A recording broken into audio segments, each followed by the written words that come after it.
प्यारे बच्चों, नमस्कार। आप सबका विजय शक्ति एकेडमी में स्वागत है। मैं विजय प्रताप सिंह एक इंटर कॉलेज में अध्यापक हूँ। कुछ लोग मुझे पहले से जानते होंगे, हो सकता है कुछ लोग मुझे न जानते हों, लेकिन मैं आप लोगों को बताना चाहता हूँ कि मैं जिस इंटर कॉलेज में अध्यापक हूँ वहाँ पे 28 वर्षों से अंग्रेजी शिक्षक के रूप में अध्यापन का कार्य कर रहा हूँ और इस 28 साल के अध्यापन कार्य का अनुभव एवं इसी के साथ साथ 20 वर्षों से हर वर्ष बोर्ड परीक्षाओं में कॉपी जांचने का भी मुझे एक अनुभव है। जब मैं वहाँ बोर्ड परीक्षाओं में हाई स्कूल इंटर के बच्चों की कापियाँ देखता हूँ तो वहाँ पे बच्चे छोटी छोटी गलती किए रहते हैं। उन्हीं गलतियों को सुधारने के लिए मैं कुछ सूक्ष्म बातें आप लोगों को बताना चाहता हूँ, जिससे आने वाली बोर्ड परीक्षाओं में या अन्य परीक्षाओं में वो गलती ना कर सकें और अच्छा से अच्छा अंक हासिल कर सकें। रहा प्रश्न YouTube पे अपना वीडियो डालने का, ये भी मैं आप लोगों को बताना चाहता हूँ, जैसा कि पहले बता भी चुका हूँ कि 28 साल से मैं अंग्रेजी शिक्षक के रूप में एक इंटर कॉलेज में अपनी सेवा दे चुका हूँ। तो मैं 31 मार्च 2024 को सेवानिवृत्त हो रहा हूँ। सेवानिवृत्ति के समय मैं ये चाहता हूँ कि मैं बच्चों को कुछ ऐसी अनमोल चीज़ें देकर सेवानिवृत्त हूँ कि मेरे रिटायरमेंट के बाद, सेवानिवृत्ति के बाद भी वे लोग लाभान्वित होते रहें। और इसी के साथ साथ मेरी ये भी इच्छा है कि जीवन के अंतिम सांस तक मेरी पहचान एक अंग्रेजी शिक्षक के रूप में केवल विद्यालय तक ही सीमित ना रहे, विद्यालय के आसपास 5 किलोमीटर तक सीमित ना रहे, बल्कि पूरे ज़िले में और ज़िले से ऊपर प्रदेश में भी मेरी अपनी एक अलग पहचान बनी रहे। इसी के साथ मैं आप लोगों को बताना चाहता हूँ कि कक्षा 9, 10, 11 एवं 12 के बच्चों को मैं ग्रामर का सारा पोर्शन इसी वीडियो के माध्यम से देता रहूँगा। बोर्ड परीक्षाओं में जो कक्षा 12 के फाइनल एग्ज़ाम में सारे ग्रामर पूछे जाते हैं, हाई स्कूल की बोर्ड परीक्षा में जो सारे ग्रामर पूछे जाते हैं, मैं एक एक पार्ट करके इसी वीडियो के माध्यम से आप लोगों को देता रहूँगा। और मेरी इच्छा ये भी है कि मैं कक्षा 6, 7 और 8 के बच्चों को भी जो छोटा छोटा ग्रामर, अंग्रेजी ग्रामर होता है, उसको भी मैं समय आने पर इसी वीडियो के माध्यम से दूं, ताकि आने वाले समय में कक्षा 6 से लेकर कक्षा 12 तक वो लोग मेरे दी गई शिक्षा से लाभान्वित हों। और इसी कड़ी में मैं आप लोगों को ये भी बताना चाहता हूँ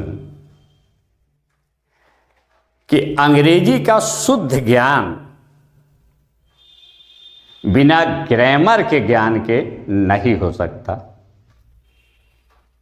और ग्रामर में भी ये मैं बताना चाहता हूँ कि इस ग्रामर का भी ज्ञान जब तक टेंस का ज्ञान नहीं होगा तब तक अगले ग्रामर का भी ज्ञान नहीं हो सकता। क्योंकि टेंस एक ऐसा ग्रामर है जो हर ग्रामर से जुड़ा हुआ है।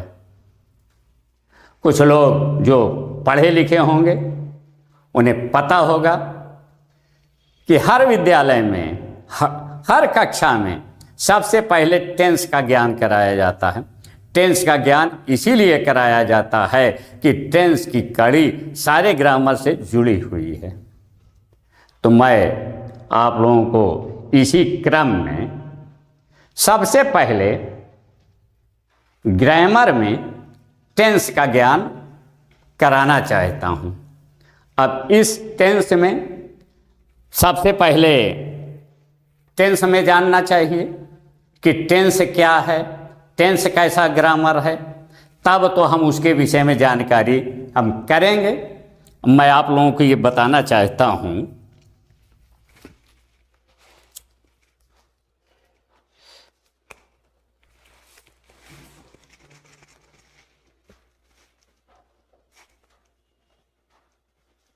टेंस।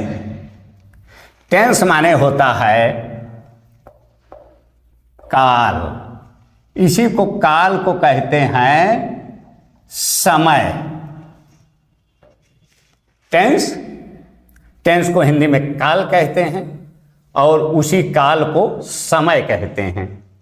काल और समय क्या है? जो समय चल रहा है या जो समय बीत गया है या जो आने वाला है। ये समय तो एक सामान्य सी बात है कि आप लोग जानते होंगे। उसी को अंग्रेजी में कहते हैं टेंस। ये टेंस के 3 भेद होते हैं।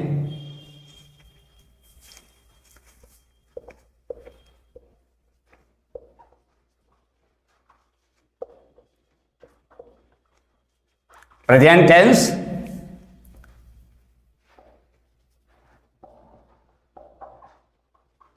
पास्ट टेंस,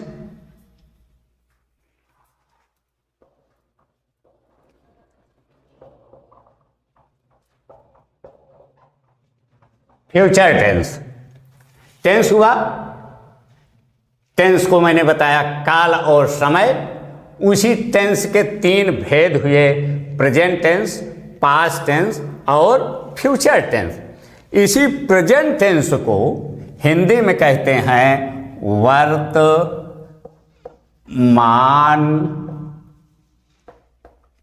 काल। पास्ट टेंस को हिंदी में कहते हैं भूत काल। फ्यूचर टेंस को हिंदी में कहते हैं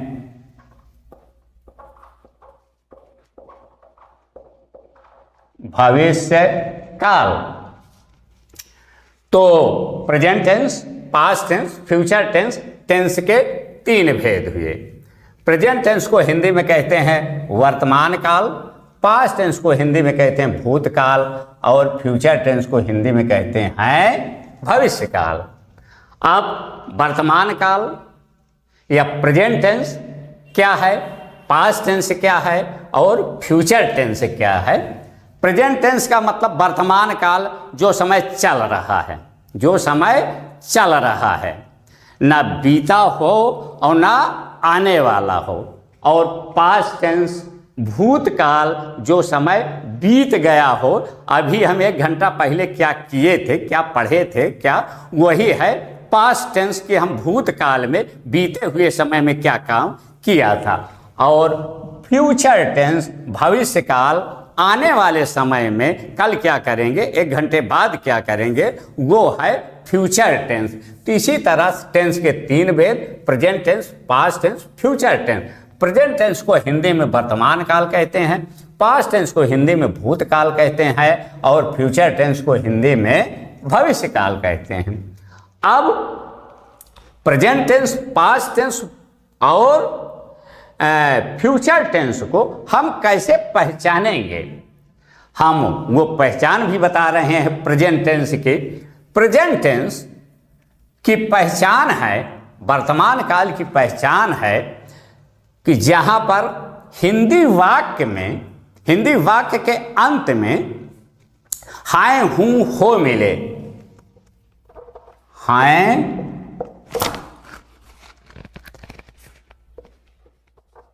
हूं, हो मिले। जिस हिंदी वाक्य के अंत में हैं, हूं, हो मिले वो है वर्तमान काल, प्रेजेंट टेंस। हम यहाँ टेंस का ज्ञान करा रहे हैं क्योंकि हमें हिंदी वाक्य मिलेगा, उसका अनुवाद, उसका ट्रांसलेशन हम अंग्रेजी में करेंगे, तो हमें हिंदी वाक्य मिलेगा, हमें हिंदी वाक्य को पहचानना होगा। तो उस हिंदी वाक्य के अंत में जहाँ पे हैं, हूं, हो मिले उसे कहते हैं वर्तमान काल और प्रेजेंट टेंस। जैसे मैं उदाहरण आपको दे रहा हूं, मैं जाता हूं, मैं जाता हूं।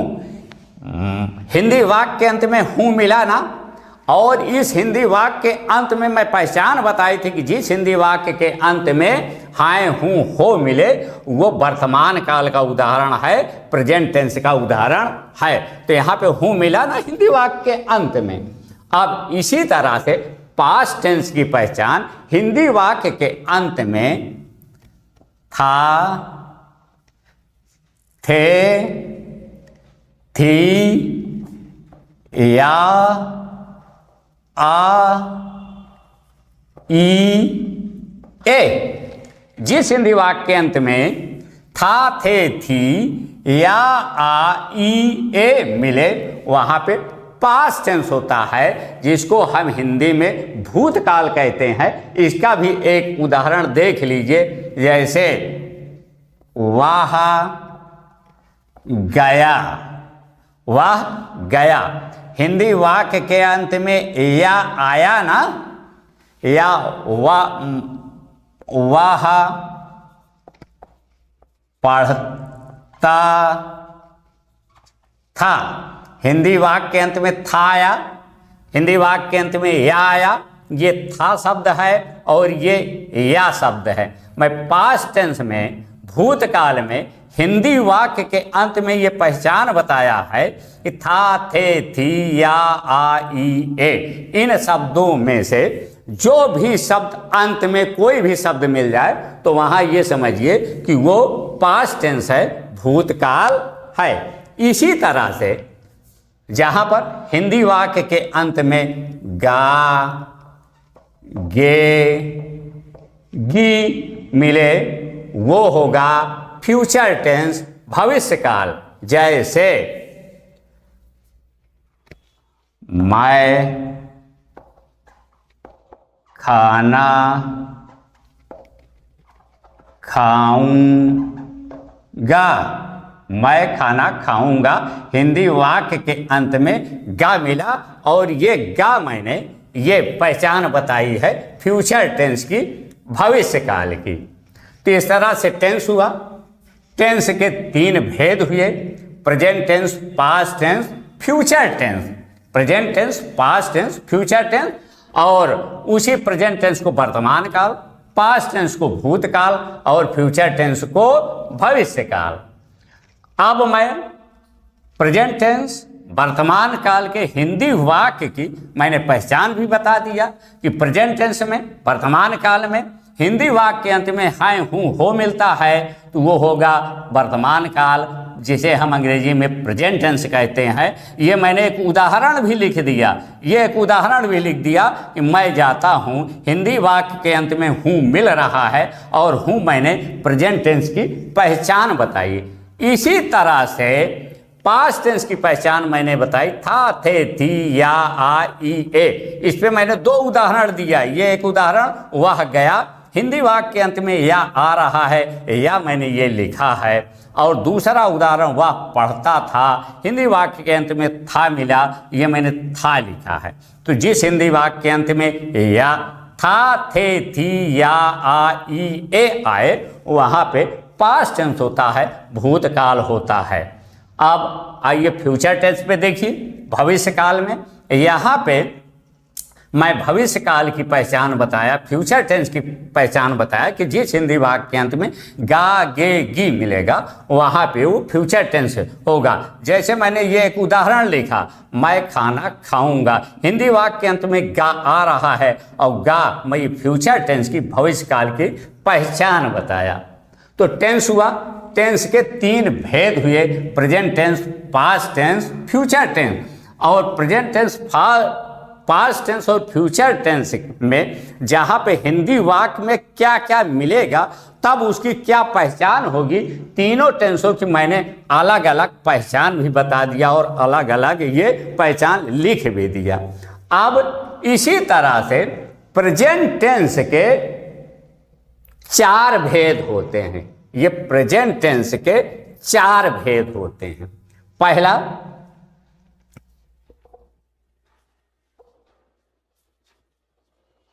Present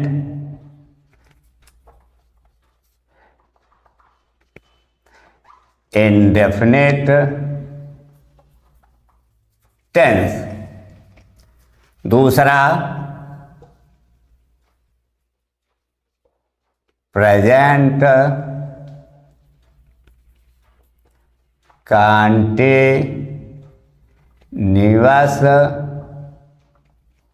tense. तीसरा, प्रेजेंट परफेक्ट टेंस। चौथा, present perfect continuous tense. Present tense के 4 भेद हुए, present indefinite, present continuous, present perfect और प्रेजेंट परफेक्ट कंटीन्यूअस। इसी तरह पास्ट के भी 4 भेद होंगे। इसी तरह पास्ट के भी 4 भेद होंगे, पास्ट इंडेफिनिट, पास्ट कंटीन्यूअस और past perfect, past perfect continuous. इसी तरह फ्यूचर के भी 4 होंगे, future indefinite, future continuous, future perfect और फ्यूचर परफेक्ट कंटीन्यूअस। तो टेंस हुआ, टेंस के 3 भेद हुए, इन तीनों के 4 भेद हुए, इन तीनों के 4 भेद हुए। अब ये जो 4 भेद हैं, present indefinite, present continuous, present perfect और प्रेजेंट परफेक्ट कंटीन्यूअस, इन सब के भी 4 भेद होते, इन सब के भी 4 भेद होते हैं। जैसे यूँ देख लीजिए, प्रेजेंट इंडेफिनिट के 4 भेद होंगे। वो 4 भेद प्रेजेंट इंडेफिनिट के क्या होंगे? अफर्मेटिव, नेगेटिव, इंट्रोगेटिव और इंट्रोगेटिव नेगेटिव। इसी तरह से जो पास्ट के indefinite, continuous, perfect, perfect continuous, उन सब के भी 4। फ्यूचर के जो हमने बताए indefinite, continuous, perfect, perfect continuous, उन सब के भी 4। लेकिन अब यहाँ पर तुम्हें यहाँ से ध्यान देने की बात है कि चूंकि प्रेजेंट इंडेफिनिट का जो पहला भाग आता है, प्रेजेंट इंडेफिनिट का अफर्मेटिव सेंटेंस, जिसे हम साधारण वाक्य कहते हैं, अनुवाद बनाने की असली प्रक्रिया अब यहाँ से प्रारंभ होती है। क्योंकि सारे टेंसों की पहचान अलग अलग है और सबका अनुवाद बनाने का नियम अलग अलग है। तो अब यहीं से जो अनुवाद बनाने की प्रक्रिया प्रारंभ होती है, अब यहीं से प्रारंभ होगी और यहाँ से अब ध्यान देने की बात है। अब ये देखिए, ये मैं लिख रहा हूँ, प्रेजेंट इंडेफिनिट का जो पहला भाग है वो अफर्मेटिव सेंटेंस। ये देखिए, PRESENT, प्रेजेंट इंडेफिनिट टेंस। और अफर्मेटिव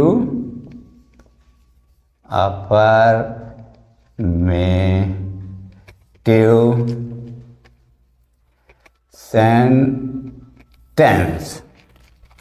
ये प्रेजेंट इंडेफिनिट का जो पहला है वो है अफर्मेटिव सेंटेंस, जिसे कहते हैं साधारण वाक्य, जिसे कहते हैं साधारण वाक्य। अब यूँ देखिए आप, चूँकि अभी मैं बताया हूँ कि अब यहाँ से अनुवाद करने की प्रक्रिया चालू होती है, चूँकि तुम्हें हिंदी वाक्य मिलेगा, उस हिंदी वाक्य को अब अंग्रेजी वाक्य में तुम्हें बदलना होगा। तो जिसमें सबसे पहला भाग आता है प्रेजेंट इंडेफिनिट में अफर्मेटिव सेंटेंस। अब अफर्मेटिव में सबसे पहले अब हमको अफर्मेटिव पहचानना होगा। अफर्मेटिव प्रेजेंट इंडेफिनिट टेंस की अफर्मेटिव की पहचान है जिस हिंदी वाक्य के अंत में ता है, ती है, ते है, ता हूं। जिस हिंदी वाक्य के अंत में क्या आएगा? ता है, ती है, ते हैं, ता हूं, ते हो। जिस हिंदी वाक्य के अंत में ता है, ती है, ते है, ता हूं, ते हो आदि शब्द आता है, वहां पर प्रेजेंट इंडेफिनिट टेंस होता है। प्रेजेंट इंडेफिनिट टेंस होता है। अब इधर देखिए, चूंकि ये प्रेजेंट लिखा है ना, और ये मैंने प्रेजेंट लिखा है, प्रेजेंट इसमें आया और प्रेजेंट यहाँ भी था। यहाँ पे मैंने पहचान बताई थी प्रेजेंट के, हैं, हूँ, हो, और यहाँ पे प्रेजेंट लिखा है ना, तो उस प्रेजेंट का जो पहचान मैंने बताई थी, सब में देखिए ता, ते, ती के बाद हैं, हूँ, हो लगा है ना, तो इसका मतलब हैं, हूँ, हो ये प्रेजेंट की कड़ी यहाँ इंडेफिनिट में जुड़ी हुई है। प्रेजेंट की कड़ी यहाँ पे इंडेफिनिट में जुड़ी हुई है, तभी प्रेजेंट की पहचान यहाँ पे आई। अब इंडेफिनिट की पहचान ता, ते, ती, इंडेफिनिट की पहचान ता, ती, ते, ता, ते है कि नहीं? तो लेकिन यहाँ पे प्रेजेंट इंडेफिनिट है, प्रेजेंट अकेले नहीं है, इंडेफिनिट अकेले नहीं है। यहाँ पे है क्या? पूरा प्रेजेंट इंडेफिनिट है। तो प्रेजेंट की भी पहचान रहेगी और इंडेफिनिट की भी पहचान रहेगी। उसी वजह से दोनों की पहचान जोड़ दी गई है। तो ता है, ती है, ते है, ता हूँ, ते हो। तो प्रेजेंट इंडेफिनिट टेंस की पहचान है ता है, ती है, ते हैं, ते हो, ता हूँ आदि शब्द आता है, वहाँ पर प्रेजेंट इंडेफिनिट टेंस होता है। तो सबसे पहले हमको हिंदी वाक्य को क्या करना पड़ेगा? पहचानना पड़ेगा। सबसे पहले हमको हिंदी वाक्य को क्या करना पड़ेगा? पहचानना पड़ेगा। अब हम थोड़ा सा मेड़ दें।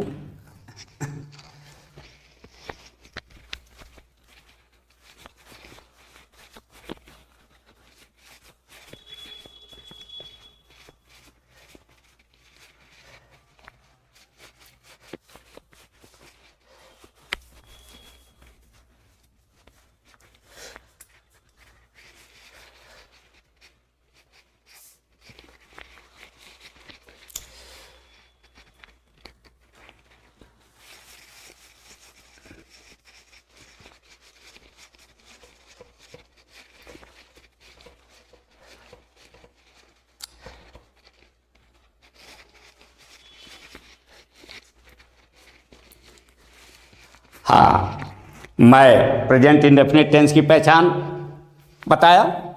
क्योंकि हिंदी वाक्य मिलेगा, हिंदी वाक्य में सबसे पहले उस हिंदी वाक्य को पहचानना होगा कि ये किस टेंस में है। तो प्रेजेंट इंडेफिनिट टेंस की पहचान मैंने बताई कि ता है, ती है, ते हैं, ता हूँ। अब पहचानने के बाद हमको देखना है कि ये प्रेजेंट इंडेफिनिट टेंस का अनुवाद बनाने का नियम क्या है। अनुवाद बनाने का नियम क्या है? तो अनुवाद बनाने का नियम है सबसे पहले कर्ता, फिर क्रिया, फिर कर्म, फिर अन। ये देखिए अनुवाद बनाने का नियम है। तो सबसे पहले हमें क्या करना पड़ेगा? सबसे पहले वाक्य को हमें पहचानना है। सबसे पहले क्या करना पड़ेगा? वाक्य को पहचानना है। अब पहचानने के बाद ये हमको देखना है कि अब इसका नियम क्या है। नियम सबसे पहले हमने ये पहचाना, सबसे पहले क्या करना पड़ेगा?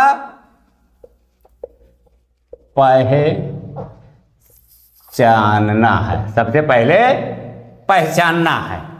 पहचानने के बाद अब हमको ये देखना है, जो हिंदी वाक्य पहचान में आ गया, तो अब ये देखना है कि ये प्रेजेंट इंडेफिनिट टेंस का अनुवाद बनाने का नियम क्या है। तो सबसे पहले ये 1 नंबर पे कर्ता, दूसरे नंबर पे क्रिया, तीसरे नंबर पे कर्म, चौथे नंबर पे अन्य लिखना है। पहचानने के बाद इस क्रम से हमको चलना है, इस क्रम से हमको हटना नहीं है। लेकिन अब इस क्रम से चलने के लिए सबसे पहले हमको कर्ता लिखना है, फिर क्रिया लिखना है, फिर कर्म लिखना है, फिर अन्य लिखना है। तो मैं एक उदाहरण के माध्यम से आप लोगों को बताना चाहता हूँ। ये मैं एक उदाहरण लिख रहा हूँ यहाँ पे, जैसे वह घर जाता है। वह घर जाता है। ये हिंदी वाक्य तुमको दे दिया गया कि लीजिए इसका ट्रांसलेशन करो। जब हिंदी वाक्य दे दिया गया, तुमको ट्रांसलेशन करना है, तो सबसे पहले तुम्हें क्या करना पड़ेगा? इस हिंदी वाक्य को पहचानना है। ये पहचानना है, हिंदी वाक्य को पहचानना है। हिंदी वाक्य को पहचानने के लिए ये मैंने पहचान लिखाई है प्रेजेंट इंडेफिनिट टेंस की। ता है, ती है, ते हैं, ता हूं। तो इसमें से देखिए कि हिंदी वाक्य के अंत में कुछ मिल रहा है कि नहीं मिल रहा। ये हिंदी वाक्य के अंत में ता है मिल रहा है, और ता है मिल रहा, और ये ता है, ये हमने ये देखिए पहचान लिखाई है। तो हमारी पहचान के मुताबिक ये प्रेजेंट इंडेफिनिट टेंस है। जब हम पहचान लिए तो अब हमको सबसे पहले क्या करना है? उसके नियम पे चलना है कि अब हमको अनुवाद कैसे बनाना है, ट्रांसलेशन कैसे करना है। अब ट्रांसलेशन करने के लिए सबसे पहले हमको कर्ता लिखना है। लेकिन अब इतना सा वाक्य है, हमारे सामने एक समस्या है कि कर्ता हम इसको माने कि इसको माने कि इसको माने। ये एक समस्या स्वाभाविक है। लेकिन उस समस्या के समाधान के लिए मैं आप लोगों को ये बताना चाहता हूँ कि कर्ता ढूंढने से पहले हमको क्रिया ढूंढना है। क्रिया ही सब कुछ बताएगी। कर्ता ढूंढने से पहले क्रिया हमको ढूंढना है। तो क्रिया कैसे मालूम होगा? क्रिया वाक्य के अंत में रहती है। क्रिया वाक्य के अंत में रहती है।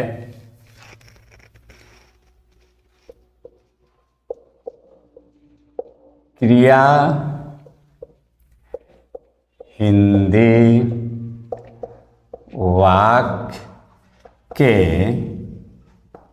अंत में रहती है। क्रिया हिंदी वाक्य के अंत में रहती है। अब तुम्हारा ये हिंदी वाक्य है, तुम्हारा ये हिंदी वाक्य है। अब हिंदी वाक्य के अंत में क्या है? हिंदी वाक्य के अंत में क्या है? तो इस हिंदी वाक्य के अंत में कुछ लोग बताएंगे कि है, बताएंगे ना, और है भी। कुछ लोग बताएंगे कि जाता है, ये भी सही है कि जाता है। लेकिन मैं आप लोगों को बहुत स्पष्ट रूप से बताना चाहता हूं कि क्रिया ढूंढने के लिए पहचान से कोई मतलब नहीं है। ये है और ये ता है, ये दोनों पहचान है पहचान मैंने प्रेजेंट टेंस की बताई है, और जाता है पहचान मैं प्रेजेंट इंडेफिनिट टेंस की बताई है। तो ये ना है क्रिया है और ना ता है क्रिया है। इस पहचान के ठीक पहले जो शब्द होगा वही होगी क्रिया। तो इस पहचान के पहले क्या है? जाता। इस पहचान के पहले क्या है? जाता है ना, जाता है ये लिखा है, उसी पहचान से जुड़ा हुआ ये जाता है ना, तो यही जाता है क्रिया है।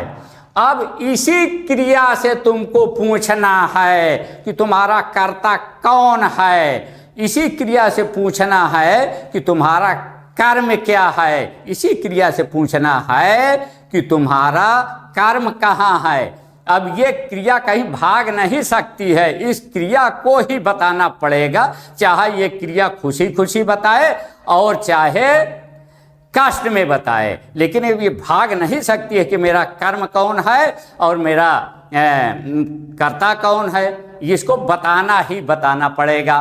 तो अब इस क्रिया में, इसी अंत वाले शब्द में जहाँ पे क्रिया है, इसी में हमने कौन का प्रश्न कर दिया, इसी में हमने कौन का प्रश्न कर दिया। इधर देखिए, क्रिया हिंदी वाक्य के अंत में रहती है। अब कर्ता के लिए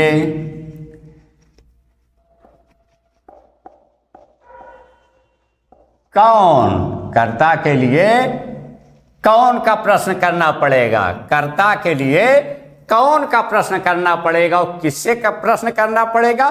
क्रिया से प्रश्न करना पड़ेगा। कर्ता के लिए कौन का प्रश्न करना पड़ेगा और कर्म के लिए क्या या कहाँ का प्रश्न करना पड़ेगा, ये मैं बताया। सबसे पहले पहचानना है, उसके बाद पहचानने के बाद ये नियम देखना है। इस नियम में अब सबसे पहले नंबर पे तो आता है कर्ता, लेकिन उस कर्ता ढूंढने से पहले सबसे पहले तुम्हें क्रिया ढूंढना है। सबसे पहले क्या ढूंढना है? क्रिया ढूंढना है तुम्हें। तो और उस क्रिया का अपना एक निश्चित स्थान होता है, अंत में रहती है। अब उसी क्रिया से तुमको पूछना है कि तुम्हारा कर्ता कौन है। तो ये देखिए, कर्ता के लिए कौन का प्रश्न करना पड़ेगा उसी क्रिया से। तो कौन का प्रश्न कीजिए। अगर नहीं समझ में आता तो उसी क्रिया के पहले कौन लिखकर पूरा पढ़ दीजिए, तुम्हें उत्तर अपने आप मिल जाएगा। अब तुम्हें उत्तर अपने आप कैसे मिल जाएगा? अब यूं देखिए, कौन जाता है, इस वाक्य में ये वह घर जाता है। अगर हम ये कह दें, कर्ता ढूंढने के लिए हमने बताया कि कौन का प्रश्न करना पड़ेगा। कौन जाता है तो तुम्हें क्या मिलेगा? वह मिल रहा है कि नहीं? इस वाक्य में वह के अलावा और कोई चीज तो नहीं मिल रही है। इस वाक्य में वह के अलावा तो और कोई चीज नहीं मिल रही है, वह। और इसी वह की अंग्रेजी होती है ही। कर्ता हो गया पहले नंबर पे। उसके बाद अब हमको क्रिया का अपना एक निश्चित स्थान होता है, वो सबसे अंत में रहती है, क्योंकि ये क्रिया ही सब बता रही है कि हमारा कर्ता कौन है। ठीक है ना? तो क्रिया ये हिंदी वाक्य के अंत में ये जाता है, पहले ही तुम लोगों ने ढूंढ लिया है। तो ये जाना की अंग्रेजी होती है गो। जाना की अंग्रेजी होती है गो। तो कर्ता हो गया, क्रिया हो गई। अब कर्म ढूंढने के लिए ये मैंने लिख दिया है, कर्म ढूंढने के लिए ये मैंने लिख दिया है क्या या कहाँ। ये दो शब्द हैं। कर्ता के लिए केवल एक शब्द है कौन, और कर्म के लिए ये दो शब्द है क्या या कहाँ। दोनों से प्रश्न कीजिए जिससे उपयुक्त उत्तर मिले वही होगा कर्म। अब इधर देखिए, क्या जाता है, क्या जाता है, कोई उत्तर मिल रहा है? बहुत सारे लोग बताएंगे कि वह जाता है, उत्तर निकल भी रहा है, लेकिन वह कर्म नहीं है। क्यों नहीं है? कि वह को तो हम पहले कर्ता के रूप में ये लिख चुके हैं और हमें वह कर्ता मिल गया है। तो ऐसा नहीं कि कोई शब्द कर्ता भी होगा और कोई शब्द कर्म भी होगा। जब मिल चुका है हमें वह पहले कर्ता के रूप में, तो अब वह उत्तर आना, इसका मतलब ये सही उत्तर नहीं है। अब सही उत्तर नहीं है तो अब हम दूसरा शब्द हमारे पास एक है कहाँ। अब कहाँ से हम उस क्रिया में प्रश्न करेंगे, कहाँ जाता है, तब कुछ मिल रहा है, घर मिल रहा है। ये घर की अंग्रेजी होती है होम। ठीक, अब ये देखिए, कर्ता हो गया, क्रिया हो गई, कर्म हो गया, अब बचा है अन्न। अब बचा है अन्न। अब ये वाक्य है, इस वाक्य में देखिए कर्ता क्रिया कर्म के अलावा कोई चीज तो नहीं बचा है।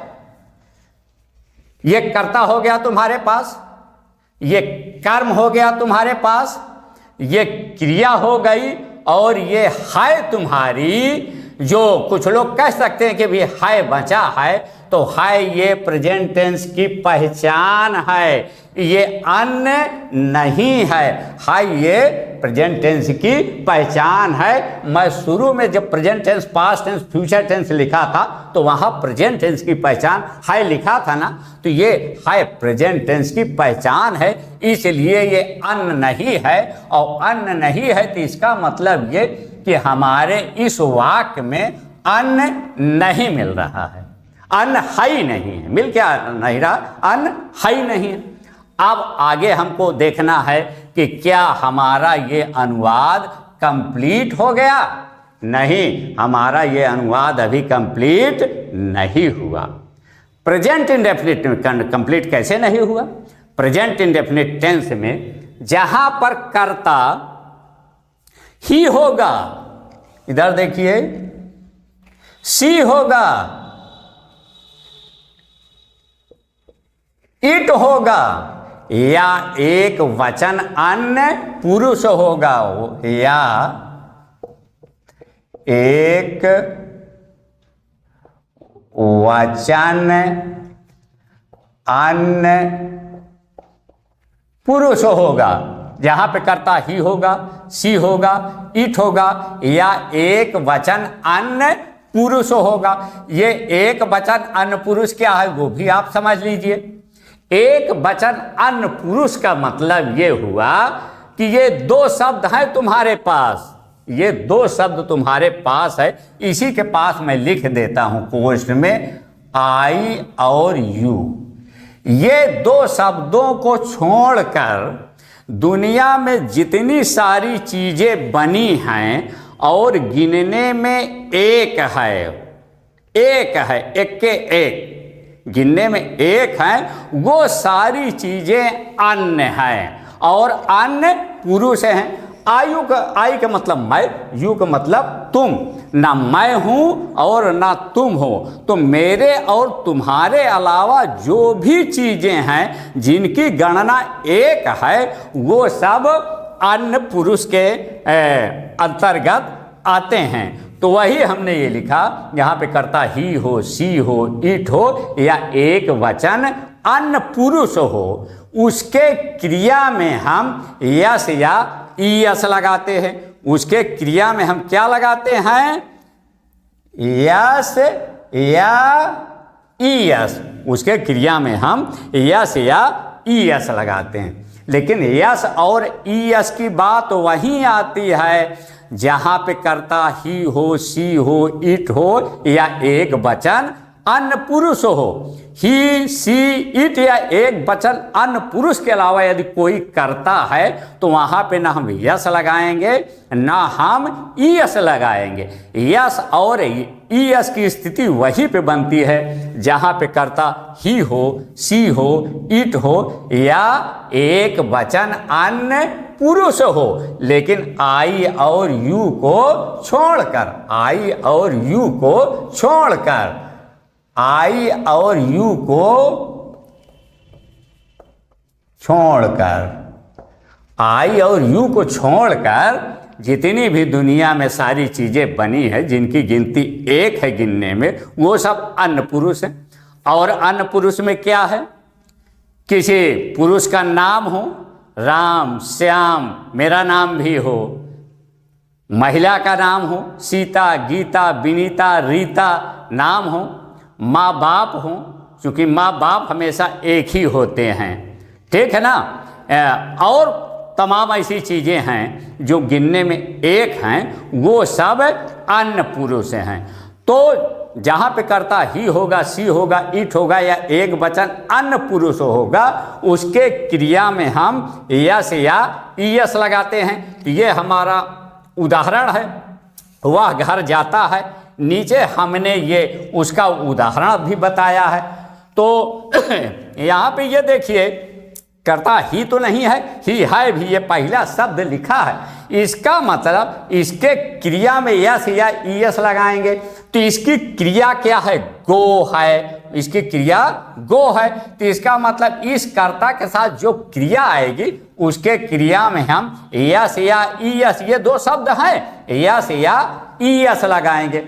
अब हमारे सामने समस्या आ गई कि यस लगाएं कि ईएस, दो शब्द हैं तो उसमें एक शब्द होता तो हम उसको लगा देते, लेकिन हमारे सामने समस्या आ रही ना कि हमारे सामने दो शब्द हैं, यस या ईएस।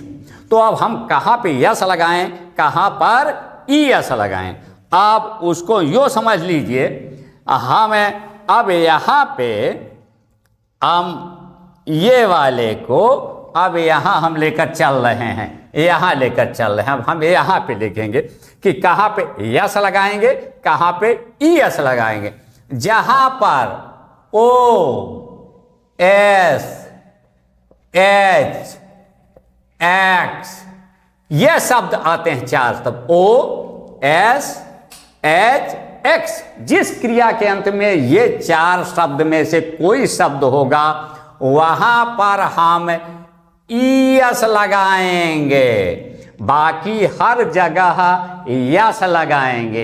अब यहां पे देखिए, यहां पे देखिए, ओ, एस, एच और एक्स, इन चारों शब्दों में से यदि कोई शब्द है तो ईएस लगाएंगे। अब इसके क्रिया में देखिए, गो है, गो में ओ तो नहीं आ रहा है, ये ओ आ रहा है, इसलिए ईएस लगेगा। गो के अलावा यस होता तब भी ईएस लगता, यच होता तब भी ईएस लगता, यक्स होता तब भी ईएस लगता।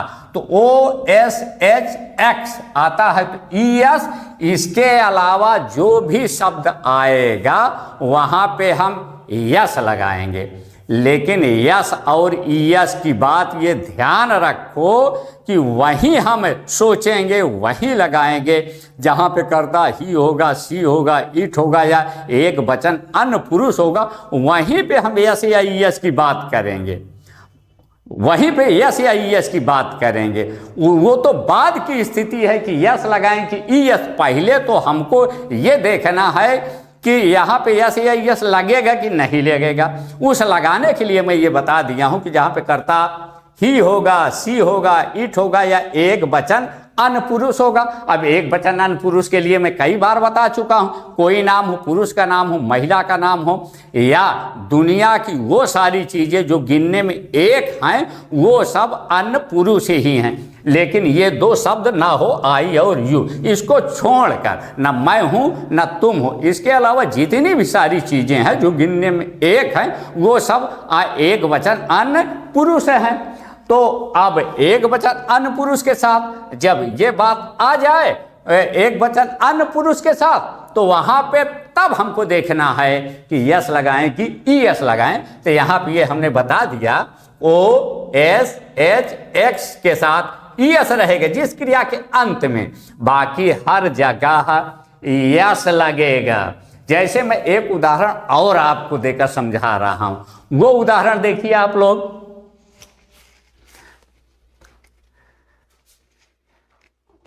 सीता खाना खाती है। ठीक, सीता खाना खाती है। सबसे पहले हम क्या करेंगे, सबसे पहले ये मैंने लिखा है कि इस हिंदी वाक्य को पहचानेंगे, इस हिंदी वाक्य को पहचानेंगे। पहचान मैंने ये लिखा दिया है प्रेजेंट इंडेफिनिट टेंस के अफर्मेटिव वाक्य की। ता है, ती है, ते है, ताओ। देख लीजिए इसमें से कोई शब्द इसके हिंदी वाक्य के अंत में मिल तो नहीं रहा है। ये ती है आ रहा है, ती है मिल रहा है, और मैंने ये ती है पहचान लिखाई भी है। तो इसका मतलब जो पहचान मैं लिखाई है इस वाक्य में मिल रहा है, तो ये प्रेजेंट इंडेफिनिट टेंस है। हमारा ये काम पूरा हो गया कि हम पहचान लिए। अब पहचानने के बाद हमको चलना है इसके नियम पे। अब पहचान ले तो इसका अनुवाद बनाने के नियम क्या है। तो पहचानने के बाद हमने ये लिखा कि सबसे पहले हमको कर्ता लिखना है, उसके बाद क्रिया लिखना है, उसके बाद कर्म लिखना है, उसके बाद अन्य लिखना है। तो यहाँ पे कर्ता ढूंढने से पहले हमको क्रिया ढूंढना है। कर्ता ढूंढने से पहले हमको क्रिया ढूंढना, तो ये मैंने क्रिया ढूंढने के लिए ये बता दिया है। क्रिया हिंदी वाक्य के अंत में रहती है। तो हिंदी वाक्य है तुम्हारा सीता खाना खाती है, सीता खाना खाती है। तो हिंदी वाक्य के अंत में खाती है, ये है प्रेजेंट की पहचान है, ती है प्रेजेंट इंडेफिनिट की पहचान है। ये ती है आया ना, और ती है ये मैंने पहचान लिखाई है प्रेजेंट इंडेफिनिट टेंस की। ता है, ती है, तो ये ती है यहाँ भी आ रहा है, ती है यहाँ पे भी आ रहा है। तो इसका मतलब ये प्रेजेंट इंडेफिनिट क्लियर हो गया। अब जब हम हिंदी वाक्य को पहचान गए तो क्या करना है, हमको इसके नियम पे जानना है। सबसे पहले कर्ता, तब क्रिया, तब कर्म, तब अन्य। अब यहाँ पे सबसे पहले कर्ता लिखना है। तो कर्ता लिखने के लिए, कर्ता ढूंढने के लिए, चूंकि ये वाक्य है यहाँ पे हमको कंफ्यूजन हो सकता है कि ये करता है कि ये करता है कि ये करता है।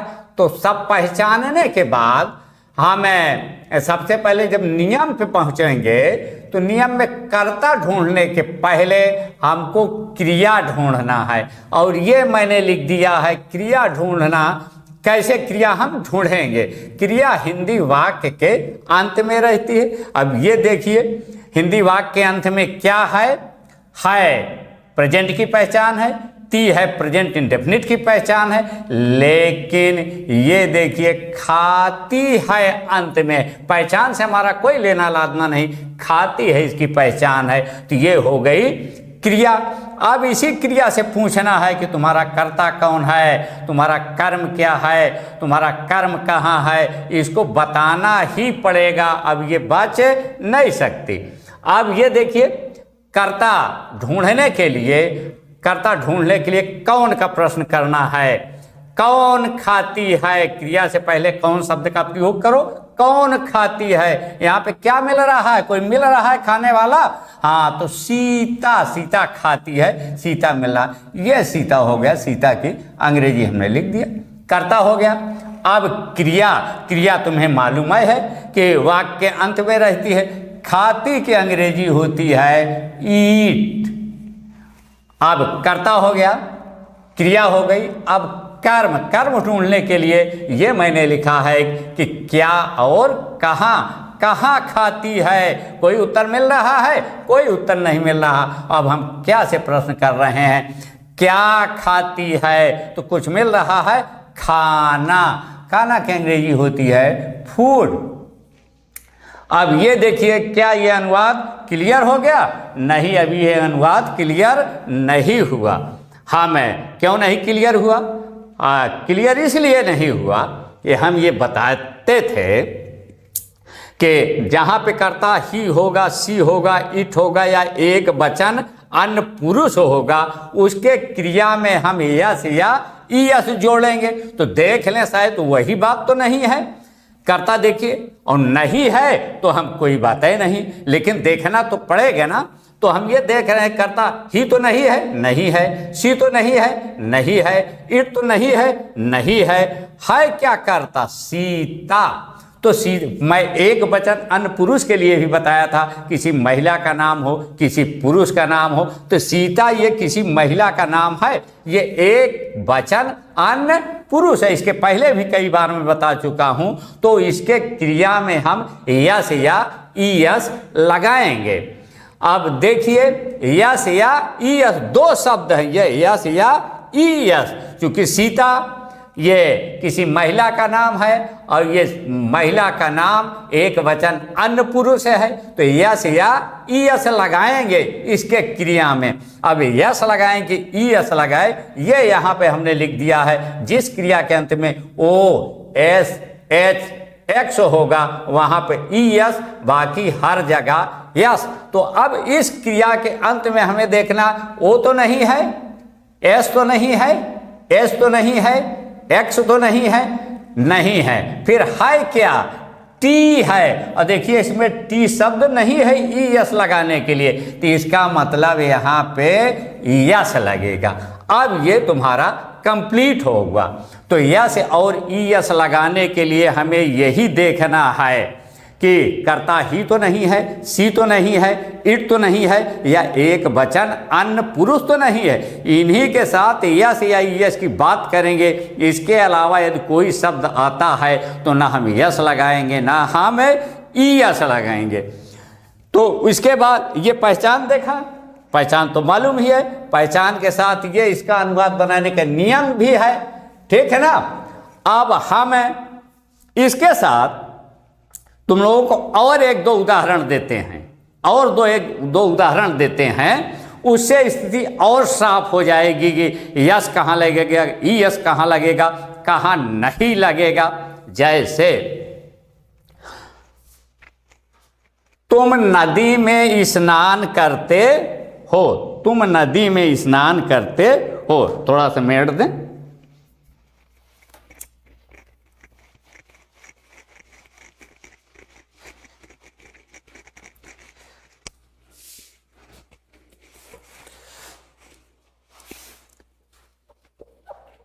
तुम नदी में स्नान करते हो। तुम नदी में स्नान करते हो, ये हिंदी वाक्य मिला। इस हिंदी वाक्य को सबसे पहले पहचानना है। पहचानने के लिए मैंने बताया है कि जिस हिंदी वाक्य के अंत में ता है, ती है, ते हैं, हो, वो क्या होता है? प्रेजेंट इंडेफिनिट टेंस होता है। तो देखिए इस हिंदी वाक्य के अंत में क्या आ रहा है? ते हो आ रहा है। और ते हो पहचान मैंने प्रेजेंट इंडेफिनिट टेंस की बताई है। तो सबसे पहले हमको हिंदी वाक्य को पहचानना है, ये हमारी पहचान हो गई। अब पहचानने के बाद हमको चलना है इसके अनुवाद बनाने के नियम पे। सबसे पहले कर्ता लिखना है, फिर क्रिया लिखना है, फिर कर्म लिखना है, फिर अन्य लिखना। वही झंझट यहाँ पर भी आ गई कि अब हम किसको कर्ता माने, किसको क्रिया माने, किसको कर्म माने। तो इस झंझट से मुक्ति के लिए सबसे पहले हम क्रिया ढूंढेंगे। क्रिया यदि मिल गई तो वही सब कुछ बता देगी कि कौन करता है, कौन कर्म है, वो सब कुछ बता देगी। तो क्रिया ढूंढने के लिए क्रिया हिंदी वाक्य के अंत में रहती है। इधर हिंदी वाक्य के अंत में देखिए क्या है। यहाँ पे कुछ लोग हो बताएंगे, कुछ लोग ते हो बताएंगे, कुछ लोग करते हो बताएंगे। लेकिन यहाँ पे हो, ते हो, करते हो, ये कुछ नहीं। यहाँ पे करने का मतलब होता है स्नान करना। स्नान करना है, कोई काम नहीं करना है, कोई दूसरा काम नहीं करना है। यहाँ पे स्नान करना काम है। तो ये स्नान करना क्रिया है। तो क्रिया मिल गई। अब जब क्रिया मिल गई तो अब इसी से पूछे कि तुम्हारा कर्ता कौन है। कर्ता ढूंढने के लिए है ये हमने कौन का प्रश्न किया। कौन स्नान करते हैं। कोई मिल रहा है, कौन स्नान करते थे, यहाँ पे तुम मिल रहा है, तुम की अंग्रेजी होती है यू। कर्ता हो गया। अब क्रिया, क्रिया ये स्नान करना, बाथ, BATHE, बात, ठीक है ना, कर्ता हो गया, क्रिया हो गई। अब कर्म ढूंढना है। कर्म कैसे ढूंढेंगे, क्या या कहाँ का प्रश्न करके, क्या का स्नान करते हैं, कुछ नहीं मिल रहा है, फिर क्या से उत्तर नहीं मिल रहा तो कहाँ से प्रश्न कर लीजिए, कहाँ स्नान करते हैं, नदी में। अब मिल रहा है ना नदी, तो वही नदी में, इन द रिवर, RIVER। अब ये देखिए क्या अनुवाद ये कंप्लीट हो गया। अब हमें फिर वही चीज देखना है कि इसके क्रिया में यस या यस तो नहीं लगेगा, कि लगेगा, ये देखना है ना, परखना है ना। तो अब हमको ये देखना है कि कर्ता ही तो नहीं है, सी तो नहीं है, इट तो नहीं है, या एक वचन अन्य पुरुष तो नहीं है। तो यहाँ पे कर्ता देखिए, न ही है, न सी है, न इट है, न एक वचन अन्य पुरुष है, बल्कि ये देखिए हमने ये दो शब्द लिखाया है, आई और यू को छोड़कर। इसका मतलब न आई के क्रिया में यस AIS लगेगा, न यू के क्रिया में यस या ES लगेगा, ये यू शब्द मिल रहा है। तो इसका मतलब इस क्रिया में न यस लगेगा न ES लगेगा। ये अनुवाद तुम्हारा कंप्लीट है, ये अनुवाद तुम्हारा कंप्लीट है। अब एक उदाहरण मैं और दे रहा हूं।